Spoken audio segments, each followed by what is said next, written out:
Shalom, salam berkat dari kami untuk pendengar sekalian.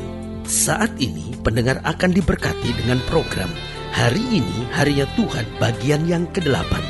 Sebuah program rohani tentang doktrin Alkitab yang menolong kita untuk semakin tertanam dalam kebenaran firman dan bertumbuh dalam kemuliaan. Bersama hambanya, Pendeta Gilbert Lumoendong, STH. Banyak orang merasa doktrin Alkitab sebagai sesuatu yang membingungkan. Tetapi tahukah saudara bahwa doktrin Alkitab intinya adalah memahami Alkitab dengan benar, dengan pemahaman yang sistematis, sehingga kita terus dapat tertanam di dalam kebenaran firman, sehingga kita terus bertumbuh di dalam kemuliaan Allah. Buka hati saudara sekalian untuk menerima berkat-berkat firman-Nya hari ini. Hidup Kristen percaya bahwa Allah kita tidak pernah terlambat. Nah, tapi bukan hanya titik sampai di sana. Kenapa? Karena meskipun Allah kita tidak pernah terlambat, tetapi harus saya tegaskan juga bagi setiap pendengar sekalian bahwa Allah kita juga tidak pernah terlalu cepat. Jadi dia tidak pernah terlambat, tapi dia juga tidak pernah terlalu cepat. Dia akan datang menolong, dia akan datang menyelamatkan selalu tepat pada waktunya. Haleluya. Nah, saudaraku yang kekasih dalam Tuhan, kadang-kadang kita berkata gini, aduh Tuhan, jangan terlambat, kalau bisa datang cepat-cepat Tuhan. Tuhan tidak pernah terlambat karena dia tidak mau kita kecewa. Tapi Tuhan juga tidak pernah terlalu cepat. Dia tidak mau kita manja. Saya pelajari yang pertama, dia akan datang tepat pada waktunya dalam menjawab doa-doa kita. Saudaraku yang kasih dalam Tuhan, kalau kita berdoa, kita maunya Tuhan jawab saya cepat-cepatnya. Tapi Tuhan tidak menjawab doa kita secepat-cepatnya. Tuhan hanya menjawab doa kita setepatnya, karena dia Allah yang dahsyat. Haleluya. Yang kedua saya pelajari, dia datang tepat waktu dalam menyelamatkan kita di masa-masa yang sukar. Ketika kita sedang melewati lembah bayang maut, kita di saat seperti itu, aduh khawatir sekali.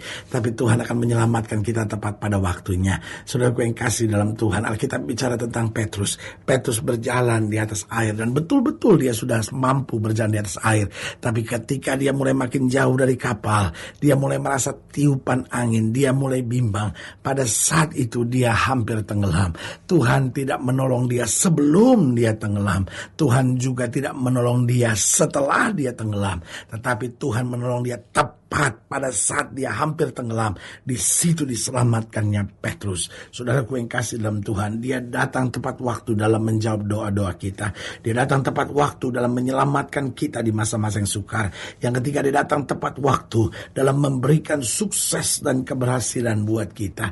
Ada saatnya Tuhan belum berikan sukses karena Tuhan tidak mau kita sombong, karena masih ada hal-hal yang masih harus diproses dalam hidup kita. Tapi setelah proses Allah selesai, pasti tidak akan pernah dipermalukannya kita, diberikannya kita yang paling dahsyat dan paling baik. Haleluya. Dan yang keempat saya pelajari, dia datang tepat waktu dalam memberikan karunia serta kuasa bagi orang percaya. Itu sebabnya Alkitab dengan tegas berkata, orang yang baru bertobat jangan melayani. Kenapa? Orang yang baru bertobat masih harus dididik dulu, masih harus belajar dulu, masih harus melekat dulu pada Tuhan. Dan sementara dia belajar, dia melekat pada Tuhan, dia meninggalkan segala yang tidak beres, dan dia mulai hidup dalam kebenaran Allah. Apa yang terjadi? Tepat pada waktunya Allah mulai memberikan kuasa, karunia, sehingga dia dapat lebih sungguh-sungguh lagi berjalan dalam terang Tuhan. Haleluya. Selamat datang dalam program kita hari ini, Harinya Tuhan. Sebuah program rohani yang kembali mengingatkan kepada kita betapa pentingnya kita menjadikan firman Tuhan sebagai dasar keseharian hidup kita. Karena selama kita menjadikan firman Tuhan sebagai dasar keseharian hidup kita, langkah-langkah ke depan kita penuh dengan kepastian, kemenangan, berkat mujizat dan perkara-perkara yang besar. Haleluya. Dan dalam program ini kita memang sedang membahas tentang waktunya akan datang. Karena saudaraku yang kasih dalam Tuhan, dia tidak pernah terlambat, tapi dia juga tidak pernah terlalu cepat. Apapun yang terbaik, waktunya akan datang, karena Tuhan membuat segala sesuatu indah pada waktunya. Haleluya. Saudara yang kasih dalam Tuhan, dalam program ini, dalam pembahasan tentang waktunya akan datang, kita mau sama-sama belajar dari Yeremia pasal 30. Yeremia pasal 30 ayat yang pertama sampai ayat yang ke-11. Yeremia pasal 30 ayat yang pertama sampai 11, demikian firman Tuhan di bawah judul perikop janji pemulihan Israel. Firman yang datang dari Tuhan kepada Yeremia bunyinya, beginilah firman Tuhan Allah Israel, tuliskanlah segala perkataan yang telah kufirmankan kepadamu itu dalam suatu kitab.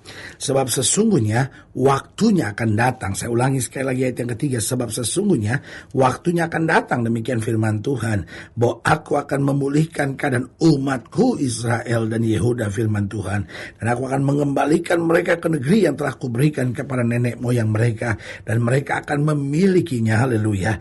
Inilah perkataan-perkataan yang telah difirmankan Tuhan tentang Israel dan tentang Yehuda. Sungguh beginilah firman Tuhan, telah kami dengar jerit kegentaran, kedahsyatan, dan tidak ada damai. Coba tanyakan, selidiki, adakah laki-laki melahirkan? Mengapa setiap laki-laki kulihat tangannya pada pinggangnya seperti seorang perempuan yang melahirkan? Mengapakah setiap muka berubah menjadi pucat? Hai, alangkah hebatnya hari itu, tidak ada taranya. Itulah waktu kesusahan bagi Yakub, tetapi ia akan diselamatkan daripadanya. Maka pada hari itu demikian firman Tuhan semesta alam, aku akan mematahkan kuk dari tengkuk mereka dan memutuskan tali-tali pengikat mereka, dan mereka tidak akan mengabdi lagi kepada orang-orang asing. Mereka akan mengabdi kepada Tuhan Allah mereka dan kepada Daud raja mereka yang akan kubangkitkan bagi mereka. Maka engkau janganlah takut, hai hambaku Yakub, demikian firman Tuhan. Janganlah gentar, hai Israel, sebab sesungguhnya aku menyelamatkan kau dari tempat jauh dan keturunanmu dari negeri pembuangan mereka. Yakub akan kembali dan hidup tenang dan aman dengan tidak ada yang mengejutkan. Sebab aku menyertai engkau, demikian firman Tuhan, untuk menyelamatkan engkau. Segala bangsa yang keantaranya engkau kuserahkan akan kuhabiskan, tetapi engkau ini tidak akan kuhabiskan. Aku akan menghajar engkau menurut hukum, tetapi aku sama sekali tidak memandang kau tak bersalah. Saudaraku yang kekasih dalam Tuhan, jelas ayat yang ketiga berkata demikian, sebab sesungguhnya waktunya akan datang, firman Tuhan, bahwa aku akan memulihkan keadaan umatku Israel dan Yehuda, firman Tuhan. Saudaraku yang kasih dalam Tuhan, jadi jelas pertolongan, kuasa, kasih Tuhan akan datang tepat pada waktunya. Pertanyaannya, karena waktunya akan datang, bagaimana sikap kita sebenarnya? Yang pertama, kita harus belajar berserah kepada Tuhan. Saudaraku yang kekasih dalam Tuhan, waktu keselamatan pasti akan datang, waktu pemulihan pasti akan datang, waktu mujizat pasti akan datang, waktu kesembuhan pasti akan datang. Sebagian kita akan berkata, ya tapi kapan pendeta? Saya udah doa buat suami saya, tapi dia gak pulang-pulang. Saya udah doa supaya saya bisa dapat anak, tapi sampai sekarang belum. Saya sudah berdoa supaya anak saya berhenti pakai narkoba. Saya sudah berdoa supaya anak saya lepas dari keberadaannya sebagai homoseks, sebagai lesbian.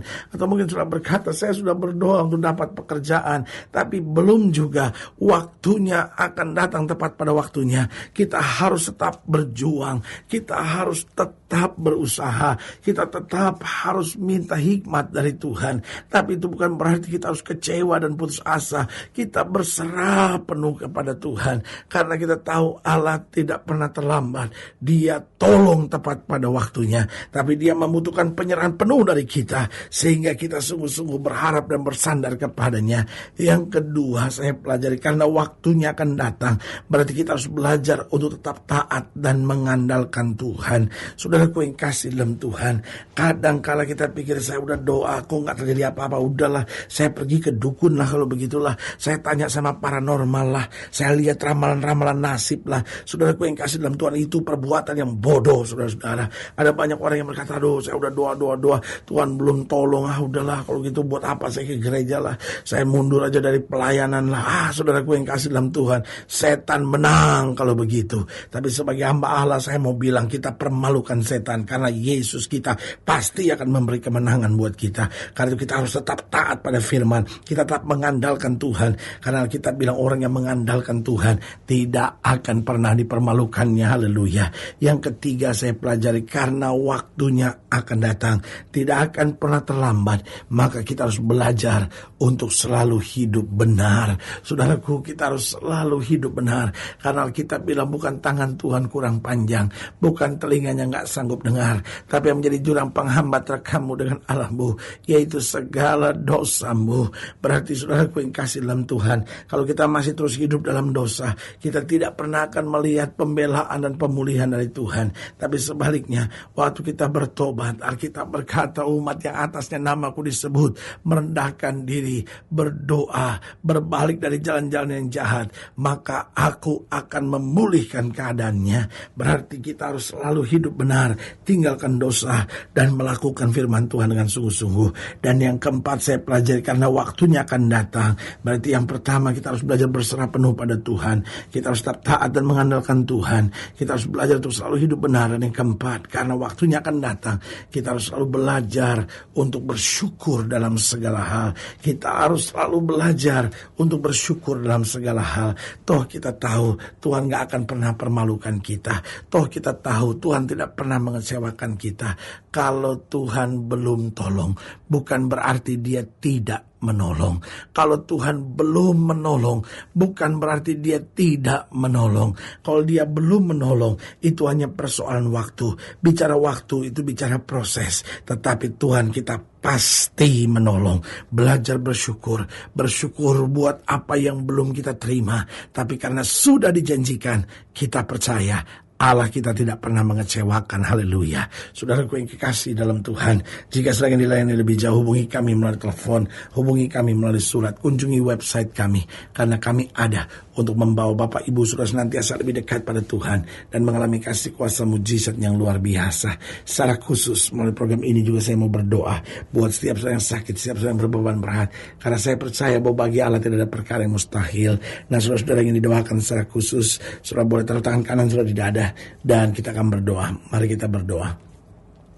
Bapa, dalam nama Yesus, hamba doa buat yang sakit, hamba doa buat yang berbeban berat, hamba doa untuk setiap mereka yang sedang menghadapi masa-masa yang sukar, karena hamba percaya bahwa bagi Allah tidak ada perkara yang mustahil. Bapa, hamba doa di dalam nama Yesus, Tuhan jamah bahkan mereka yang taruh tangan kanan ini di dada, karena mungkin hari ini sedang meragukan Tuhan, sedang kecewa, sedang bertanya kapan mujizat terjadi. Hari ini kami diingatkan bahwa Tuhan datang tepat pada waktunya dan tidak pernah terlambat, tapi juga tidak pernah terlalu cepat. Karena itu kami harus selalu berserah, kami harus tetap taat dan mengandalkan Tuhan. Kami harus selalu hidup benar dan akhirnya selalu bersyukur dalam segala hal. Hamba doa di dalam nama Yesus, Tuhan jamah, sehingga berkat anugerah kasih Tuhan boleh terus mengalir. Haleluya. Amin. Saudaraku yang kekasih dalam Tuhan, kita sudah berdoa. Ingat, tidak pernah Allah lalai menepati janjinya. Inilah saatnya buat kita untuk bangkit, bersemangat, bersukacita dalam menghadapi segala perkara. Karena kita tahu Yesus hidup, Yesus berkuasa, dan selalu menyediakan yang terbaik buat anak-anaknya. Doa saya menyertai saudara. Sampai berjumpa pada program berikut, dan jangan lupa, jadikan hari ini harinya Tuhan. Haleluya.